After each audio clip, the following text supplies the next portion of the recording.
Café com Tri, a sua dose de triatlo. Pega o seu café e vem com a gente. Fala galera, bem-vindos a mais um Café com Tri. Eu sou o Wagner Espadoto e hoje nós vamos trazer um assunto que não é tão divulgado, mas é super importante. Sabidamente, o esporte traz inúmeros benefícios aos seus praticantes. No entanto, como um remédio, a dose é fundamental e alguns exageros podem nos levar a sérios problemas. Um deles, a Síndrome da Deficiência Energética, ou REDS, que acomete atletas de diversos esportes, é silenciosa e ainda pouco conhecida. Muitas são as alterações metabólicas, hormonais, psicológicas, em estruturas ósseas, imunidade, entre outras.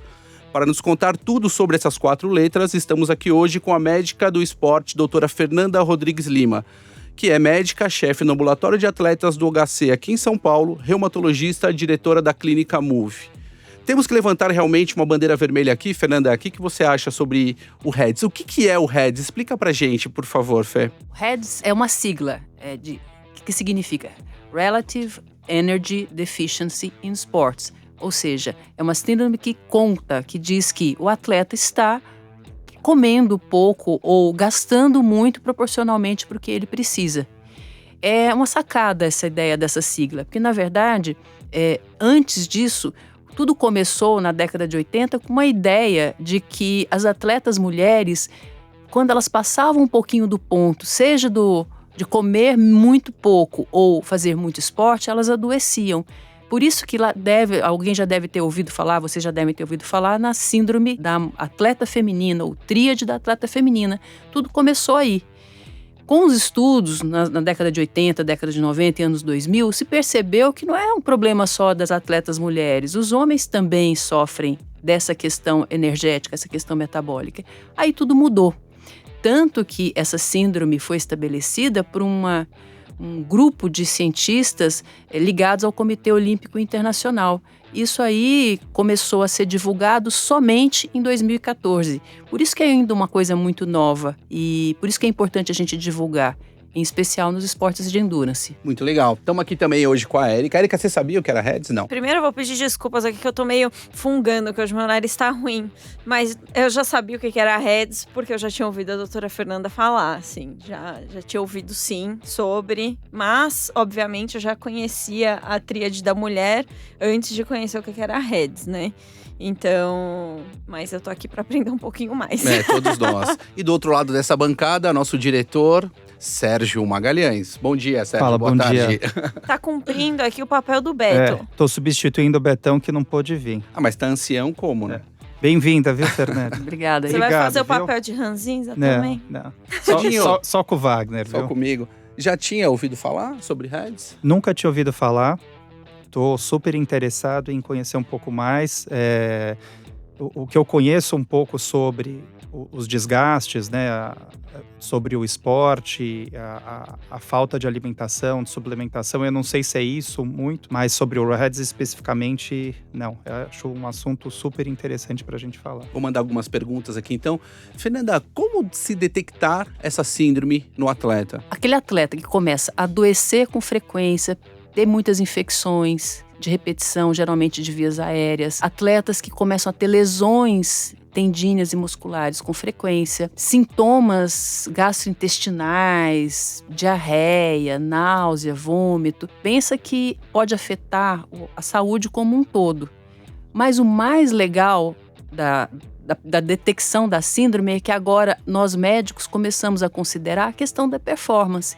Então, se o atleta está perdendo performance, apesar de estar treinando e as marcas estão só caindo, atenção, você pode estar com REDS. Meu Deus, preocupa, não? E assim, essa síndrome, ela pode acometer tanto homens como mulheres, né? No entanto, a incidência é notavelmente maior em mulheres. Na verdade, como foi descrito inicialmente em mulheres, ficou com essa fama, esse estigma. Percentualmente, você não tem um número maior de mulheres sendo acometidas ou não? O problema é que tem muitos estudos em mulheres e os estudos com homens estão começando agora. Então, a gente não pode afirmar que mais mulher do que homem. O que a gente sabe é que é mais descrito, é mais divulgada a associação dessa deficiência energética, que é isso? É uma perda desse balanço do quanto você precisa de energia e o quanto você gasta no esporte. Então, está baseado nisso aí.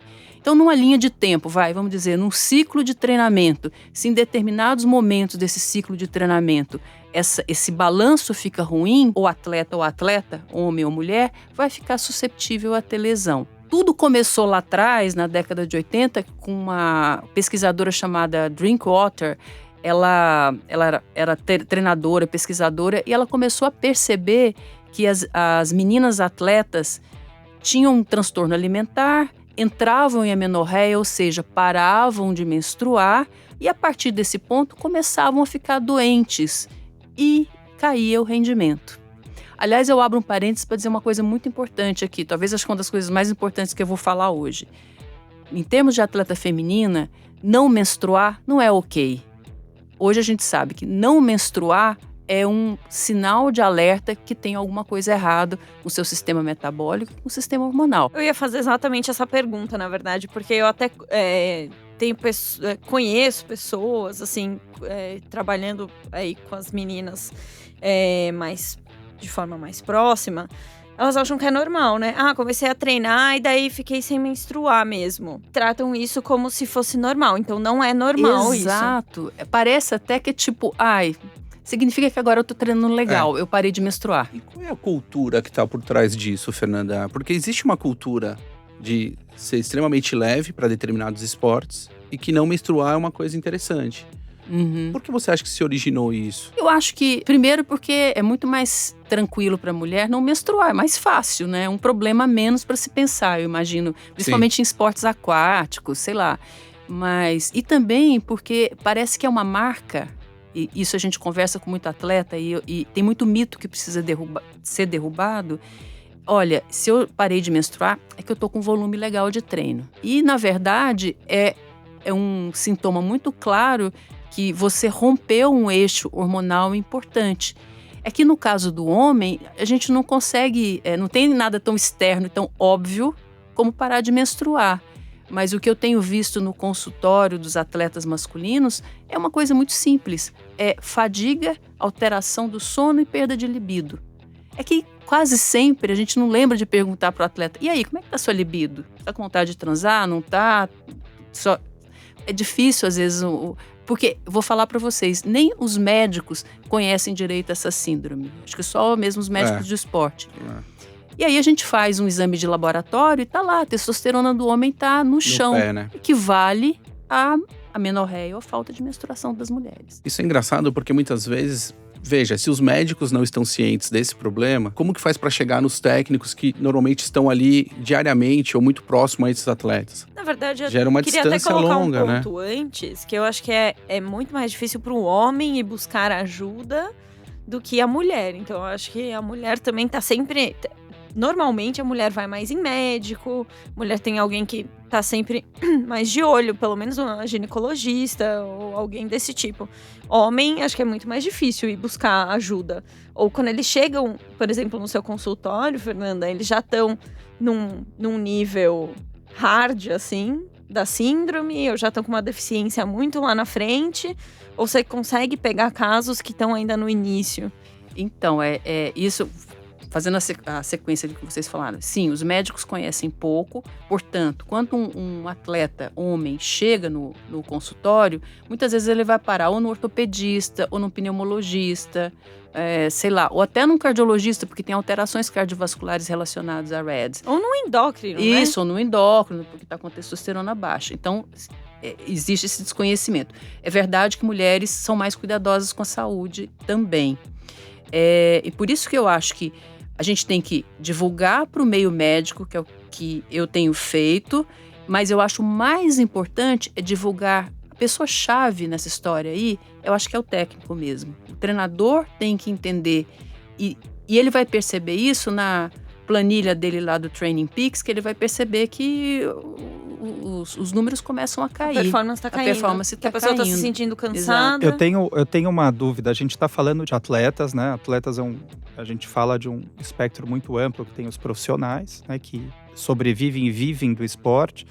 Mas a gente tem hoje em dia, a gente sabe, muitos atletas amadores que vivem muito perto do dia a dia profissional, ou não tão perto, mas quer dizer que misturam o trabalho, família, com o esporte, com as atividades físicas, né? E com um treinamento super intenso. Minha pergunta é, Fernanda, dentro eu entendi do excesso de treino, da alimentação deficiente ou suplementação deficiente, entre várias coisas que são dentro do espectro de treinamento, a questão psicológica, né? O estresse de um atleta amador, né? Do trabalho, uma questão relacionada a profissional ou a emocional, isso conta muito também para que ela contraia ou chegue nessa síndrome também? A gente não está falando aqui mesmo só de atleta profissional.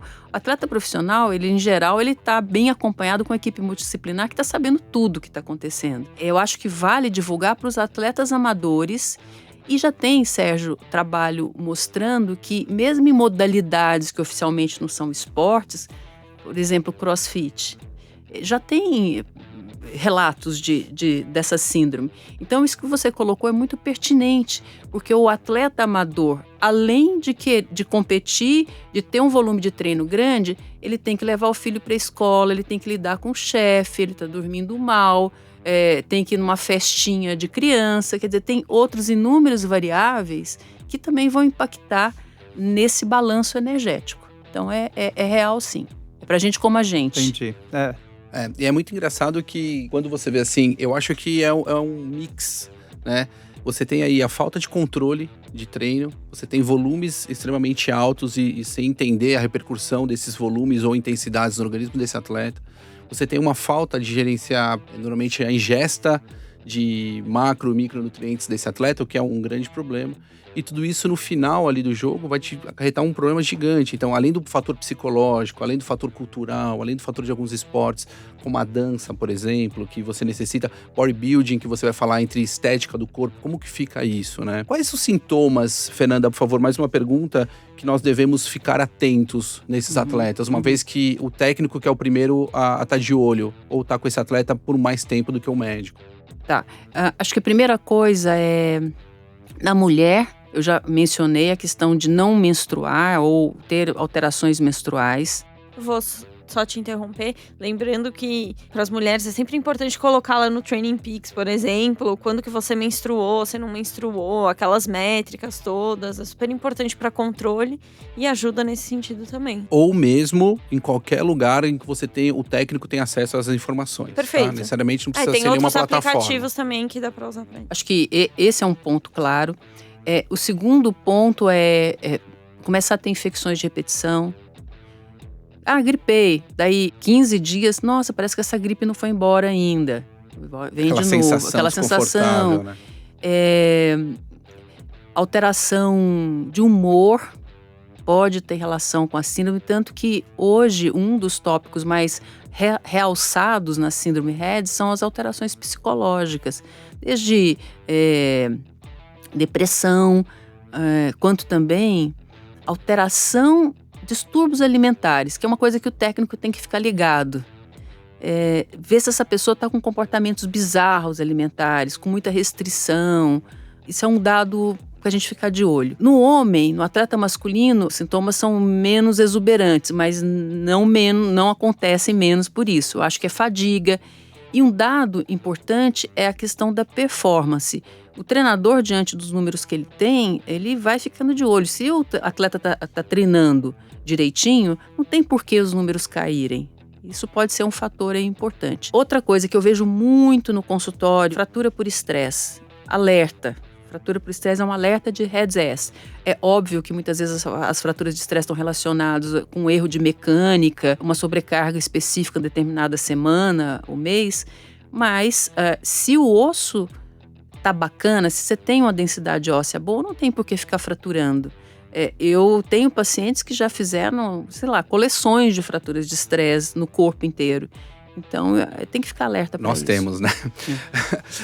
Eu tenho uma preocupação seguinte, quando eu identifico que uma fratura, por exemplo, eu tenho como identificar uma fratura por estresse quando ela é erro em termos de carga, ou volume, ou intensidade de treino, ou é a parte nutricional que já está afetando essa absorção óssea, enfim, um remodelamento no sentido de manter e preservar essa massa óssea? Existe alguma coisa relacionada a isso? Sim, boa pergunta, porque a gente consegue saber sim, porque ao examinar o atleta, a gente tem ferramentas e até exames de laboratório para saber se a massa óssea está deficiente, se existe uma insuficiência, seja na qualidade ou na quantidade do osso. E aí, portanto, você, puxa, mas um treino de 5 quilômetros de corrida não era para eu ter feito fratura nessa tíbia. Então tem alguma coisa errada aí. Agora, por outro lado, você vai, sei lá, que a gente também vê aqui, você também deve ver. Uma pessoa fez, sei lá, 2, 3 olímpicos de prova. De repente ele pula para um meio Iron. Um volume absurdo, pode estar com a massa óssea normal, mas não vai dar do tempo do organismo se adaptar. Pegando um gancho um pouco no que a Fernanda está falando, isso é uma coisa que eu estava para perguntar. Você acha que hoje a gente sabe também que com o crescimento do esporte, né, assim, a gente vê a quantidade de pessoas pedalando, triatlon, correndo, com também a ascensão, a gente falou já aqui num programa passado sobre a questão do Ironman, enfim. Tem muita gente que entra no esporte, mas não faz uma escada, vamos dizer assim. Uma progressão, né? E a gente conhece, o Wagner conhece, né? Tem muita gente que já parte logo para uma grande prova, para uma distância, para um desafio muito grande. E muitas vezes essa pessoa não teve um histórico esportivo, uma preparação desde criança, muscular, óssea, tendínea, seja, eu não sou um especialista, mas nesse sentido, né? Como muitas pessoas, né?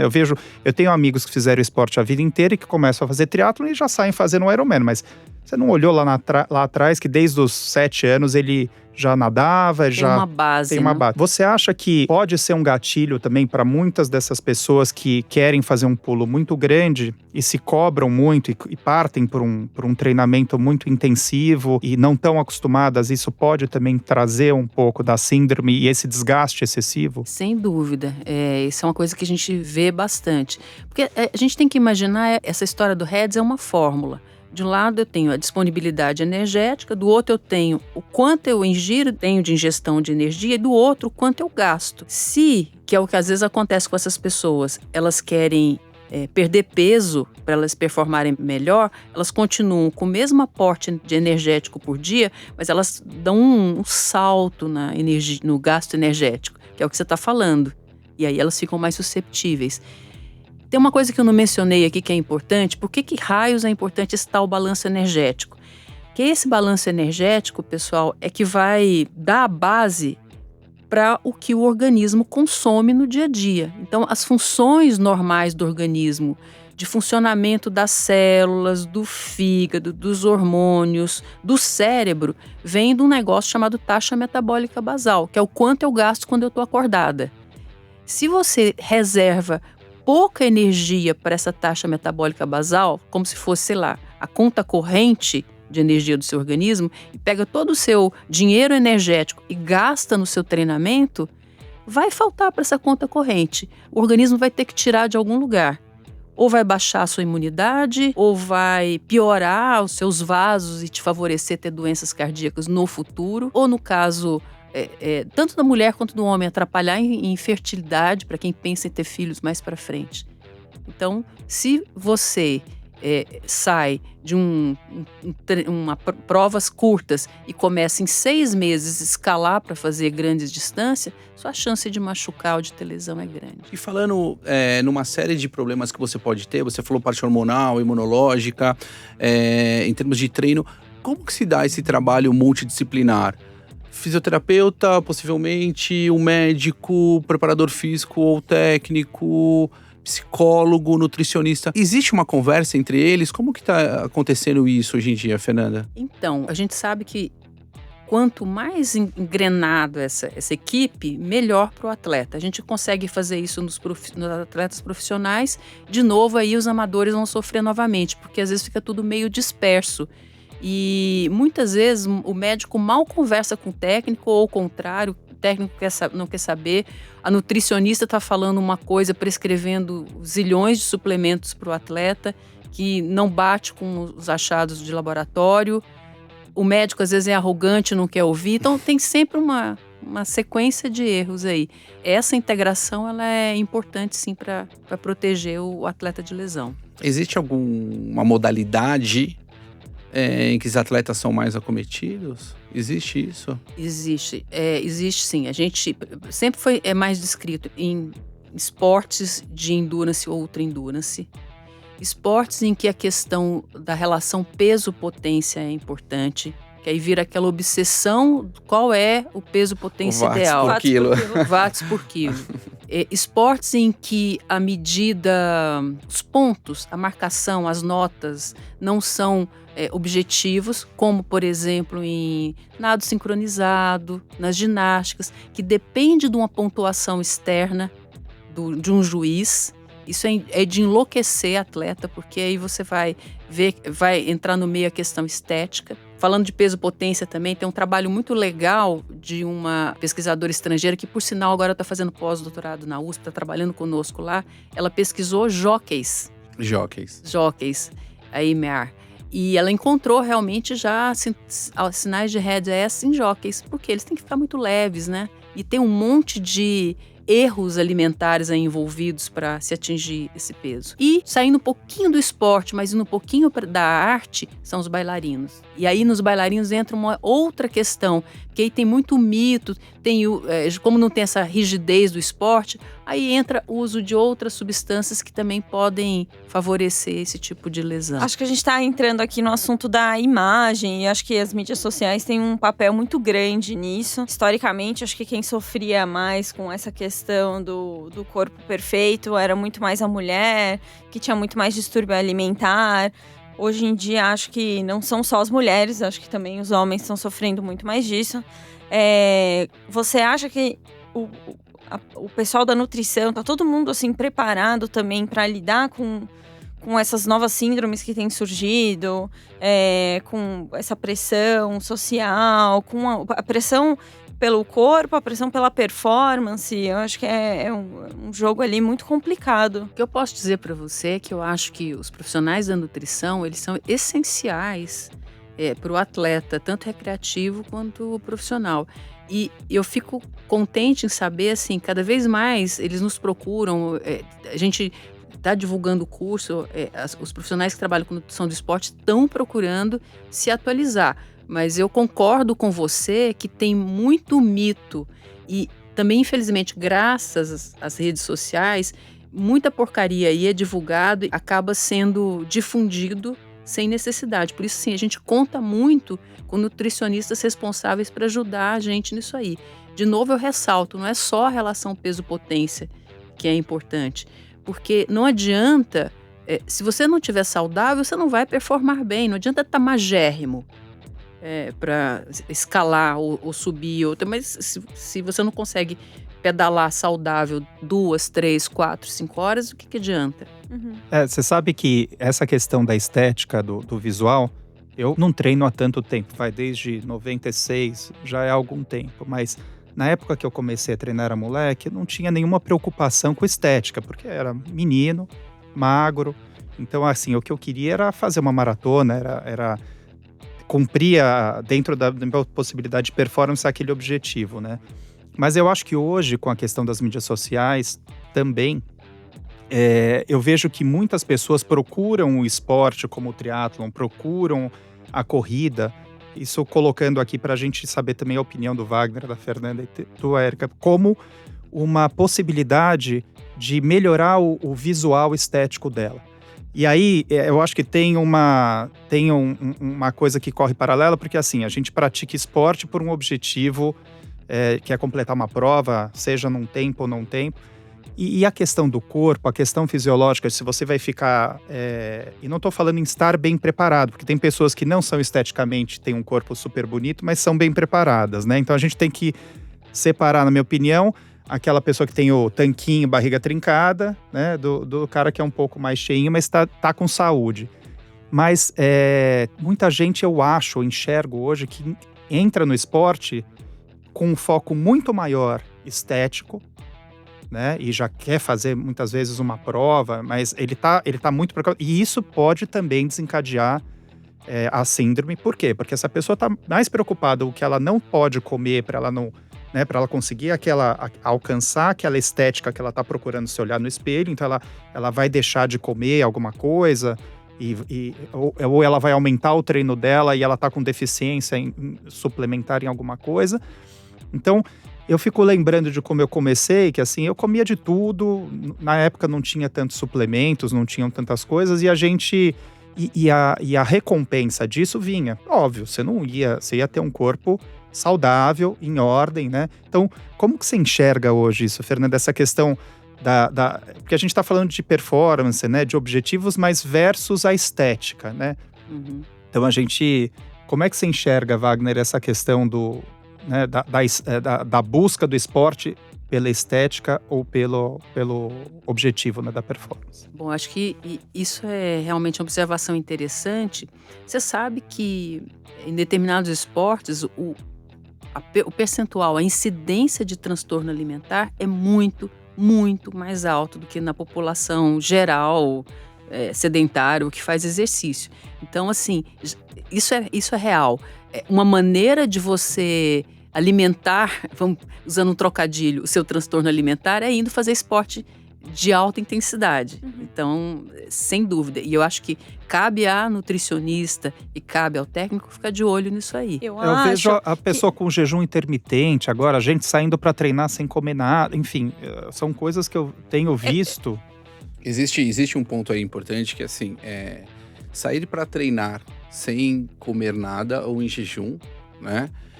Existe um ponto em treinos regenerativos, aquele treino extremamente curto de corrida que você pode fazer em baixa intensidade. Isso é uma questão hormonal que se fala que você tem uma melhora, tá? Esse é um ponto.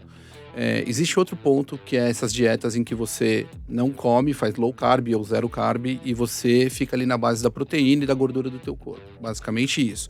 O que acontece é que para longa duração ou mesmo em nível de saúde a médio ou longo prazo, isso não surte muito efeito. O atleta fica fraco em determinados momentos. Então a gente precisa entender bem em que período do treinamento desse atleta está sendo sugerida essa dieta. Esse é o primeiro ponto.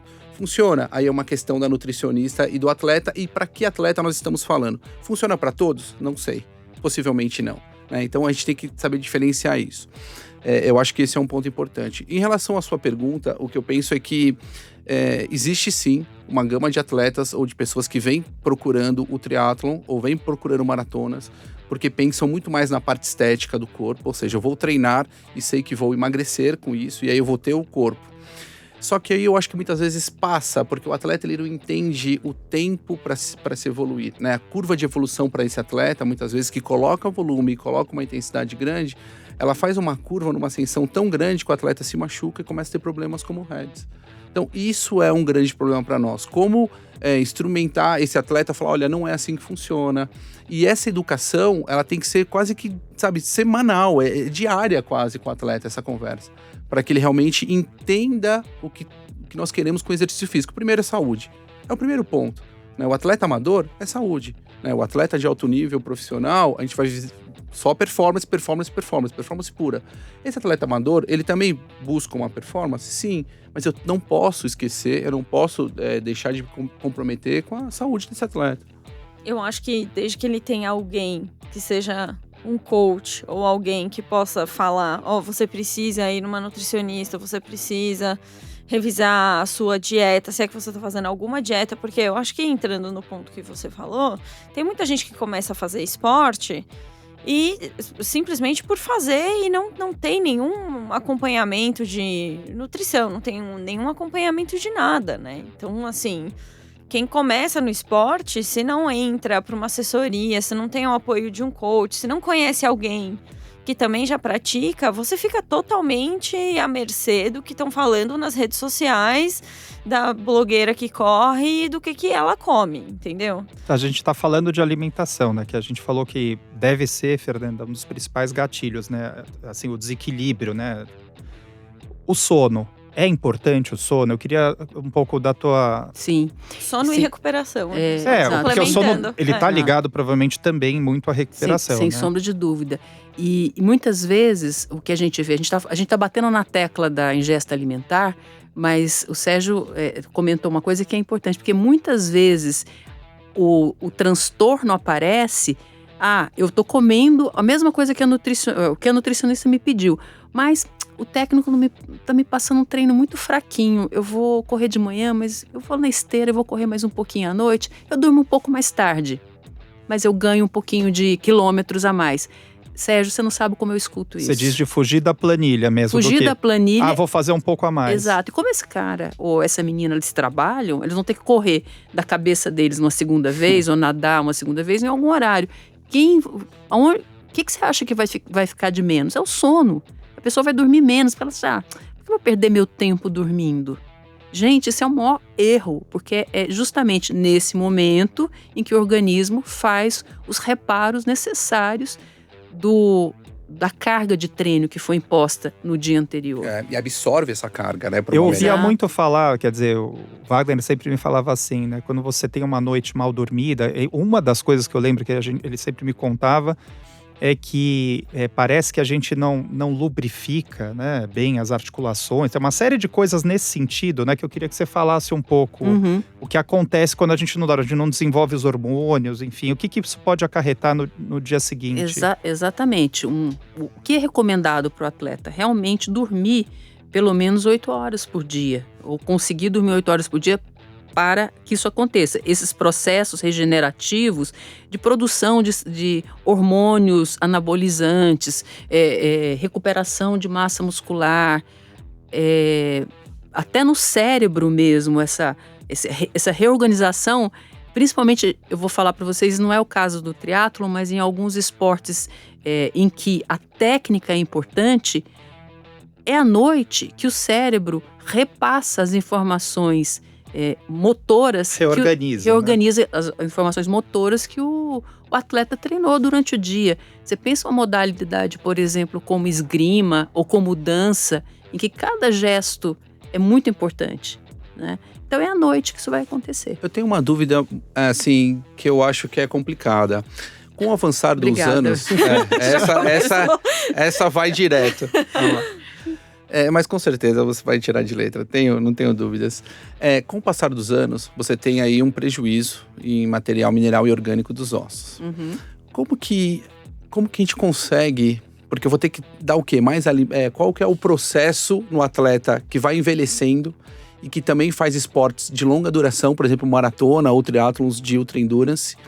Como que é essa relação em que eu já tenho, pela natureza do meu organismo, um prejuízo e ainda, além de tudo, posso querer perder peso, então eu vou diminuir minha ingesta e ainda eu tenho treinos de longa duração, ou seja, esse equilíbrio, como é que fica essa ingesta e esse gasto? Quanto mais a gente vai envelhecendo, mais a gente tem que ficar ligado nos micronutrientes, que é ferro, a vitamina D, a vitamina B12, são os micronutrientes e, em especial, a proteína. A nossa capacidade de absorção proteica vai diminuindo e aí a gente precisa realmente, principalmente a mulher que está entrando na menopausa, que continua treinando, uma dieta mais balanceada em proteína. E também para o atleta master, o que a gente estava falando agora há pouco, é sobre a regeneração. Os treinos regenerativos ou os momentos regenerativos têm que ser super valorizados, porque a gente vai trabalhar na base do reparo, né? O atleta jovem, o adolescente, o adulto jovem, ele tem uma capacidade de cicatrização mais rápida. Exato. Que o atleta master não tem. Então, vai ter que ter mais atenção nessas questões.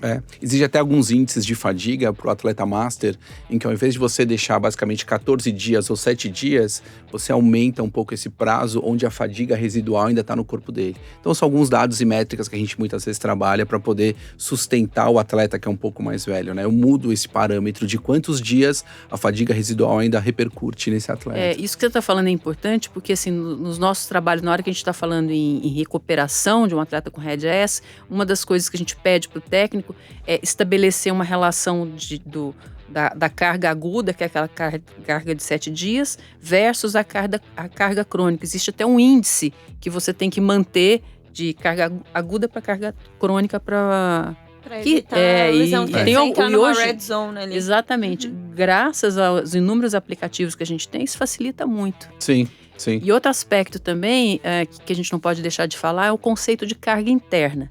Porque isso que a gente falou até agora é que é carga externa, o quanto se treina, quantos watts, quanto de natação. Mas existe um negócio que é a carga interna que o próprio atleta vai controlar, que é a percepção do esforço, que é o quanto ele está acordando descansado. O HRV entra. O HRV entra aí, que é o controle de variabilidade de frequência cardíaca, que é uma ferramenta fácil, incrível. Esse negócio de variabilidade de frequência cardíaca é o seguinte: a gente hoje tem aplicativos no próprio iWatch, por exemplo, em que o aplicativo ou a ferramenta consegue dizer para a gente qual é a variação de frequência cardíaca em um minuto. Entre um batimento e outro. E isso é um espelho de como o nosso sistema nervoso autônomo, ou seja, como o nosso sistema de regulação interno está funcionando. Se você consegue dosar isso todo dia e basta acordar deitado na cama ainda e fazer essa medida, você vai ter uma linha de tempo de como é que está a sua variabilidade cardíaca. E em cima disso você vai saber, eu tô bem, eu tô verde, ou eu tô amarelo, ou eu tô no vermelho. Então, isso é um medida de carga interna. Só lembrando que para esse dado precisa pelo menos uns 2-3 meses, assim, para ter um Basal. basal. E daí Basal. depois Basal. trabalhar em cima dos números. Não é Exato. uma semana. A gente usa muito isso de variabilidade de frequência cardíaca com um atleta profissional, assim. É impressionante como é preciso, assim, a proximidade de um desfiladeiro chegando e você pede para ele tirar o pé. E dá pra observar mesmo. É dá muito pra- engraçado e é muito sensível, Acho né? que a gente pode trazer esse tópico em um outro dia. Exato. Entrar em Fernando, eu queria que detalhes. você fizesse as suas considerações finais em relação à síndrome Reds. Eu tenho- não posso fazer uma Eu tenho pergunta uma, antes? eu também tenho uma antes. Não, calma. Eu queria perguntar, quais as consequências no longo prazo? Então, assim, se essa síndrome ela passa batido, vamos supor, por um tempo, a minha consequência no longo prazo é o quê? A perda de performance, eu fico fadigada eternamente, chega um ponto que eu não consigo mais treinar. O que acontece? Na verdade, a queda de performance é a curto prazo, se a gente for considerar numa linha de tempo. A longo prazo, Érica, a consequência o atleta vai envelhecer mais rápido e vai ficar mais susceptível a doenças crônicas. Por incrível que pareça, uma das alterações que é descrito são nas artérias do coração, nas artérias do corpo. Então, assim, perigo. exatamente. E do ponto de vista do sistema imunológico, você vai sempre ficar mais suscetível a se adoecer mais. Entendi. Na mulher, também um pouco menos no homem, mas na mulher, por ter a questão da menopausa, essa atleta, ela já entra ao longo dos anos, vamos supor que ela cultiva dos 20 aos 30 anos uma massa óssea mais baixa.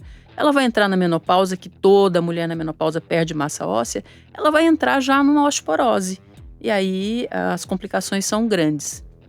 Entendi. A minha pergunta, eu estava esperando, achei que o Wagner, não sei se a gente já falou que ele fosse fazer. É óbvio que devem ter vários tipos de casos, né? Gatilhos diferentes e para cada pessoa um tratamento diferente. Mas se você tivesse, Fernanda, aqui deixar uma palavra sobre qual é, assim, fui diagnosticado com Reds, né? O que eu devo fazer, ou o que vai ter que ser feito para essa pessoa poder sair dessa síndrome, né? O que normalmente é feito. Tá, legal. Então, isso não é... Embora o tratamento seja individualizado, existem protocolos que a gente segue. E a gente divide em 3 aspectos. E eu vou falar, isso é uma coisa que é horrível para um atleta ouvir. Suspender treino, é o pior cenário. Suspender mesmo, não é diminuir, é suspender. Suspender. Em algumas situações é necessário suspender treino até a pessoa voltar no mínimo dela necessário. Nem fazer yoga, assim. Talvez fazer yoga. Alongamento. Suspender treino ou diminuir volume, negociar isso com o técnico. Ou só treinar e não competir, isso na esfera de treinamento. Na esfera de alimentação, existe um número mágico aí, que foi obtido por meio de pesquisas, que é o número de 45 quilocalorias por quilo de peso de massa magra. Então, por uma medida de composição corporal, o atleta sabe quanto que ele pesa em massa magra, sem a gordura.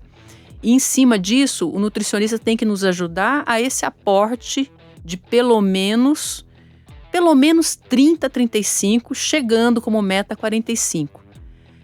Esse número de abaixo de 30 quilocalorias por fat mass, por massa magra, deixa a pessoa susceptível a não se recuperar. Então, esse é o número em relação à nutrição. E aí, a gente tem como médico tratar as complicações. Repor cálcio, repor vitamina D, repor ferro. Em algumas situações, a gente tem até que dar ferro venoso para o atleta, porque o nível de ferro está muito baixo.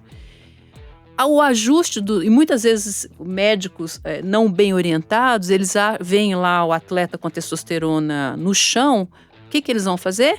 Reposição hormonal com testosterona. Meu Deus, é a mesma coisa. É quase como você pedir por um motor que não está funcionando, você joga uma gasolina e pedir para ele funcionar. Não é por aí. Mas não necessariamente a pessoa pode ter RED-S, mas ela está com os hormônios ok. Também isso pode acontecer. Isso pode acontecer. Tanto que é ampla, esse é o bacana da RED-S, é ampla as possibilidades, são amplas as possibilidades de lesão. Então, assim, a reposição hormonal, ela deve acontecer em situações muito específicas, não é repondo o hormônio que você vai corrigir, é repondo comida, treinando menos. Esse é o balanço. Teu corpo está precisando descansar e nutrir. E nutrir, é isso, exatamente. Exato. E quanto tempo? Então, isso é variável dependendo da extensão. Tem casos aí que com 2 meses, 3 meses a gente recupera, só aumentando a ingesta calórica ou diminuindo o volume. Tem atletas, isso é até descrito tem muitos atletas que, de uma forma bacana, os profissionais já se autodivulgaram que tem RED-S. Alguns atletas demoram 1 até 2 anos para recuperar totalmente, principalmente os profissionais. Tamanho a extensão do problema. E o retorno para esse atleta nas atividades? Como ele é feito? Como é direcionado esse retorno? Então, esse retorno é justamente... o Comitê Olímpico Internacional até divulgou um questionário ou uma to-do list para esse retorno. Então, é baseado na melhoria clínica, na detecção que não há transtorno alimentar. Então, em cima de umas notas, você vai liberando e vai conversando com o técnico e aumentando gradualmente o volume até que esse atleta esteja, tá 100%, pode voltar a competir. Isso é um dos pontos, né? Normalmente a gente coloca pro atleta no final do ano um off-season e os atletas não gostam, eles não querem fazer. Depois de um ano competitivo intenso, muitas vezes, eles não querem, acham que vão perder muita performance, que não é o caminho. E eles não entendem que após esse off-season é quando eles voltam, evidente, um pouco mais lentos, mas que rapidamente eles recuperam a forma e se sentem muito mais preparados fisicamente, mentalmente, para dar sequência no ano. Ele deve servir como quase um paliativo, né? Um tratamento para a pessoa poder se recuperar, dar um tempo para o corpo. Férias. Tudo que for em termos de balanço entre gasto, recuperação, alimentação, ingesta, você tem esse balanço. Esse balanço tem que sempre estar pelo menos positivo ou igual, né? Quando você tem esse prejuízo, é aí que você começa a ter esses problemas. E aí não é só relacionado ao RED-S, né? Mas tem gente que não faz off-season? Todo mundo tem. Isso também é um ponto, Fernanda? Então, ciclo de treinamento se chama ciclo de treinamento porque é um ciclo. Então, tem períodos diferentes ali no decorrer do ano. Tem gente que simplesmente não entende isso. Que tem momentos em que você tem que diminuir. Eu acho que aí o problema é muito assim, né? Aquilo que a gente sempre fala, se criou um formato de treino para amadores, em que se treina o ano todo, o atleta amador muitas vezes ele não entende e respeita treinos leves, nem treinos regenerativos, porque ele acha que ele tá perdendo ou ele tá se sentindo bem. E isso é cultural. Então, enquanto nós técnicos não começarmos a bater isso, olha, não pode, tem que descansar, tem que se alimentar, isso de forma frequente é um problema que nós vamos ter. Fratura por estresse recorrente, falta de controle, alimentação reduzida. Você mencionou, Sérgio, essa história de muitas vezes o atleta buscar o esporte pela questão estética, mas muitas vezes o atleta, principalmente o amador, busca o esporte de endurance por uma questão psicológica, eu diria, emocional. Às vezes, como exercício, ele trata, por exemplo, ansiedade, ele trata depressão. Isso já foi demonstrado em inúmeras pesquisas. Muitas vezes, uma pessoa com um quadro ansioso, às vezes um quadro de humor leve, ele vai usar o esporte como tratamento. E como é que essa pessoa vai ficar sem esse remédio em janeiro, em dezembro, entre o Natal e o Ano Novo? Não dá, não consegue. Perfeito. Incrível, né? Mais alguma pergunta, Eriquinha? Não, acho que já passei pela minha lista. Sérgio? Não, eu tenho uma última, assim. Se você tivesse que dar uma dica para as pessoas que estão escutando, quais seriam, assim, os alertas que ela tem que ter na cabeça dela? Você falou muito sobre a percepção de si mesmo, né? O que ela começa a perceber nela, que ela fala assim, puxa, será que eu estou? Será que eu preciso procurar um especialista? Assim, o que ela tem que prestar atenção? Acho que irritabilidade, alteração de humor, né? Perda de interesse pelas coisas, assim, quando o esporte começa a ficar uma coisa obsessiva, obrigatória. De repente você está indo muito no pronto-socorro. Você falou em doenças repetitivas, né? Ficando gripada constantemente. Infecções de repetição, infecções urinárias de repetição, às vezes, né? Eu acho que esses são os mais gritantes, assim. Cansaço. E você não está conseguindo manter os seus tempos, vamos dizer assim, ou as suas marcas. Embora você esteja treinando, esse é um ponto importante. Tem um trabalho, antes de terminar, assim, que ficou um clássico nessa área de estudo de REDS. Esse autor fez o seguinte, esses autores, eles acompanharam uma temporada de nadadoras, jovens, meninas, por 12 semanas, dividiram em 2 grupos. Nadadoras que menstruavam normalmente e nadadoras que já não menstruavam mais. Os 2 grupos receberam o mesmo ciclo de treinamento em 12 semanas. O que aconteceu no final dessas 12 semanas? As que menstruavam, elas tiveram um ganho de 10% nas marcas, e as que não menstruaram caíram 8%. Perdeu 8% em velocidade.